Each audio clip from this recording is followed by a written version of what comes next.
¿Me das tu nombre, por favor? Víctor Hugo Peña. Víctor, mirando a la cámara, Sí. echando tu cuento como que si estás hablando con tu gente.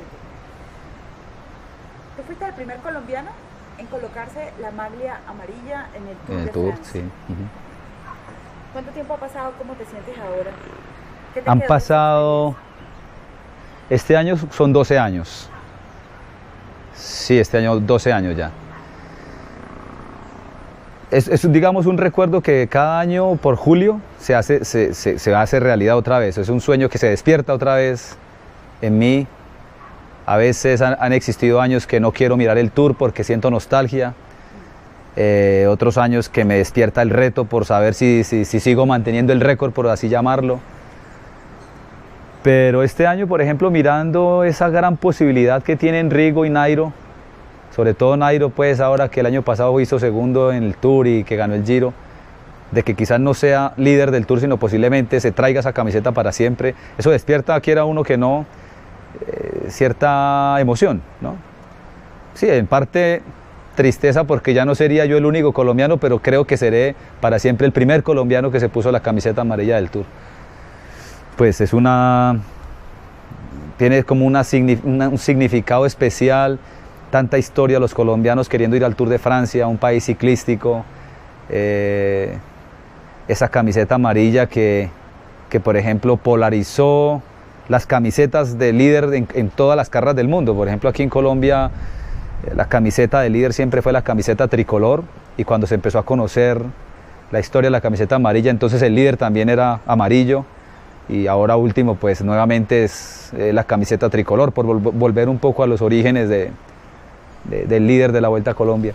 Así que pues en mí, cada vez que alguien lo recuerda, que voy a algún lugar, de pronto cuando yo fui líder del Tour las redes sociales todavía no tenían tanta fuerza, entonces no se me conocía mucho el rostro. Algunas veces en el colegio de los niños o en algún lugar me preguntan el nombre en un banco, llenando algún formulario, y cuando digo mi nombre siempre me dicen, usted se llama como el colombiano que fue líder del Tour.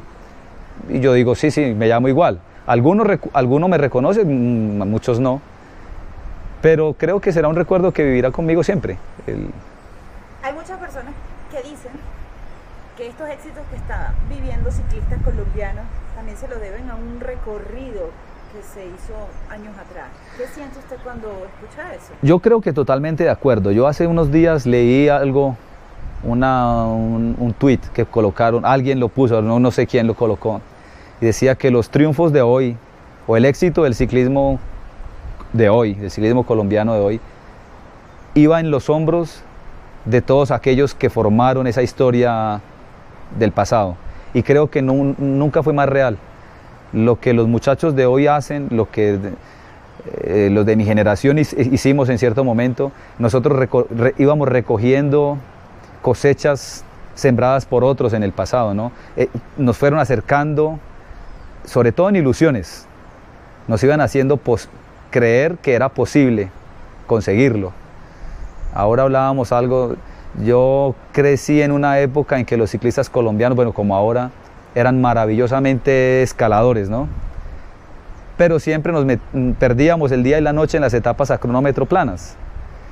Y cuando yo empecé a correr, empecé a ganar etapas a contrarreloj planas, y yo soñaba con un día enfrentarme a esos europeos y poderles mostrar que también podíamos ganar. Y ese sueño me llevó a mí a ser un día el primer colombiano que ganó una etapa a cronómetro plana en una carrera de 3 semanas, y eso fue en el Giro de Italia. Luego vino Santiago, que ganó en el Tour, y luego vino Rigoto otra vez en el Giro, y entonces creo que eso ya no fue imposible, fue un sueño realizado, y creo que está ahí para que los colombianos sigan creyendo que es posible. Y ahora estamos a las puertas de ganar el Tour, ya se ganó el Giro, y ahora vienen corredores con tantísima calidad y clase, de la mano de Rigo y de Nairo, que están también jalonando tanto ciclista. ¿Qué cree usted que generó ese cambio? El que ahora sí, ¿qué pasó en el ciclismo colombiano que ahora sí comenzó no es ese casi que esa gran lucha, sino que ahora sí se están logrando algunos objetivos? ¿Qué ha pasado? ¿Qué ha cambiado en el ciclismo colombiano en los últimos años? Bueno, yo creo que tengo que decirlo que es una evolución más que se ha dado por generación espontánea. quitando un poco la manera como se trabaja en Antioquia, en la búsqueda de talentos y en la formación de deportistas, el resto del ciclismo colombiano ha nacido solo. Yo tengo que ser claro que la dirigencia ciclística pues está en deuda mucho con los ciclistas. Creo que la dirigencia se ha encontrado con una generación súper exitosa y pues alguien nos tiene que representar, pero están en deuda y van detrás, ellos están creo detrás, como persiguiendo o como intentando lograr estar a la altura de esos logros deportivos de hoy, ¿no? ¿Qué falla y qué debería cambiar en la dirigencia? Creo que más presencia en la base, muchísimo más presencia en la base, no solamente en Antioquia, por ejemplo, Antioquia creo que se salvaría por la manera como se trabaja, pero el Valle del Cauca, Bogotá, Santander, Tolima, la costa atlántica, el Huila, los llanos orientales, creo que es absolutamente inexistente la dirigencia ciclística. Es un deporte que se tomó el país, pero esa dirigencia no está allá y seguramente saldrán talentos del llano y del Putumayo, del norte de Santander, de Córdoba, seguramente saldrán, pero la dirigencia no podrá decir que fue a buscarlos o que fue a apoyarlos en sus inicios, en que fue a decirles qué necesitaban para ser los Rigos o los Nairos de hoy en día. ¿Qué mejoraría? No, creería yo que la razón verdadera es verdaderamente trabajar para el ciclista, ¿no? O sea, es decir, dejar de pensar tanto egocéntricamente e ir a buscar, a estar pendientes de esas escuelas de ciclismo, de esos equipitos pequeñitos de pueblo, realmente llevarles a ellos, no sé, una bicicleta o pagar un monitor, hacer carreras en esas provincias tan olvidadas, ¿no? Es decir, dejar de pensar en ellos y pensar mejor en ese comienzo, en ese inicio del ciclismo. ¿Es bien remunerado el ciclista colombiano? No. Es decir, el ciclista colombiano que se va a Europa puede decir que encontró una manera de salir adelante, de sacar a su familia, ¿no? De cumplir sus sueños. Pero el ciclista colombiano no, yo creería que aquí hay un ciclismo profesional de tantísimo nivel, o más tal vez que el ciclismo europeo, porque los mismos europeos lo dicen, pero económicamente no. Podríamos quitar, no sé, 30, 40 corredores que son medianamente bien pagos para el mercado nacional, pero si lo vamos a comparar con un futbolista profesional colombiano, yo creería que ellos pensarían que están diciendo mentiras, es decir, son cifras un poco ridículas de alguna manera, porque uno es ciclista por un año, uno no sabe si será el año siguiente, uno no tiene una categoría, una carrera de 20, 30 años, uno es lo que es hoy y el próximo año puede ser que ya no lo contraten más. Entonces un salario de, no sé, 20, 30 millones, 40 millones, puede ser mucho al no decir los números, pero para el resto de la vida creo que es difícil. Hemos escuchado que dentro del ciclismo algunos compañeros te dicen el contador de historias. Siempre tienes historias de lo que viste en Europa, acá. ¿Cuál es esa historia? ¿Qué te preguntan? ¿O qué podrías compartir con nosotros de tantas anécdotas que estamos seguros tienes? Bueno, yo creería que más que nada por esa pasión que tuve por el ciclismo de niño, ¿no? Porque crecí en esa época que Lucho Herrera y Fabio Parra sacaban a todo el mundo, hacían prender los televisores de todos los centros comerciales. Era la época en que yo era nadador, tenía tal vez 10 años o 12 años, y los entrenamientos de nosotros se terminaban por ir a ver las etapas del Tour o la Vuelta a España, lo que estuviera corriendo. Entonces me emocioné con el ciclismo también porque en mi casa nunca faltó una transmisión de radio, una revista, una historia de parte de mi papá, y me aprendí anécdotas que se contaban como épicas de unos héroes desconocidos, ¿no? Y luego esas historias las reviví con mis vivencias particulares en Colombia y luego en Europa, y luego conocer a esos protagonistas de esas historias, preguntarles si fue verdad lo que me contaron y confirmar que era verdad, o que de pronto me sorprendía cuando me decían a mí, ¿usted por quién le contó esa parte? ¿No? O sea, ¿por qué sabe esa parte que solamente la sé yo? Entonces eso me hacía sentir a mí de alguna manera orgulloso de saber que tenía la información de primera mano, por decirlo así. ¿A qué te refieres específicamente? ¿Qué te viene a la cabeza cuando me por ejemplo, digamos, historias que pasaron cuando los europeos vinieron al Mundial de Ciclismo del año 95, ¿no? Entonces, que por ejemplo, casi que todas las mujeres de Duitama, Paipa, Tunja, se hicieron como anfitrionas de esos blancos monos ojiclaros que llegaron a tierras boyacenses, y alguna vez por alguien conocí de un grupo de fans del ciclismo en Duitama que hicieron una fiesta y le enseñaron a bailar a los daneses, ¿no? Y me hablaban de un danés en particular que se llamaba Klaus, y con ese Klaus después yo vivimos en el mismo pueblo, en España. Klaus Moller ganó Vuelta a Portugal, y algún día le conté que yo había sabido que había habido una fiesta en Duitama y que le habían enseñado a bailar merengue y salsa, y eso me causó curiosidad. Primero, que fue en Duitama donde le enseñaban a bailar salsa, y que yo estaba hablando con el protagonista de esa historia. Entonces, cosas como esas, ¿no? Cosas como que fueron más allá del ciclismo, más allá de los resultados y las victorias y las estadísticas, y pasaron como a temas un poco privados. Víctor Hugo Peña pedaleó por 4 años con Lance Armstrong. Sí. ¿En qué forma eso te afectó? Háblanos un poco de esa experiencia.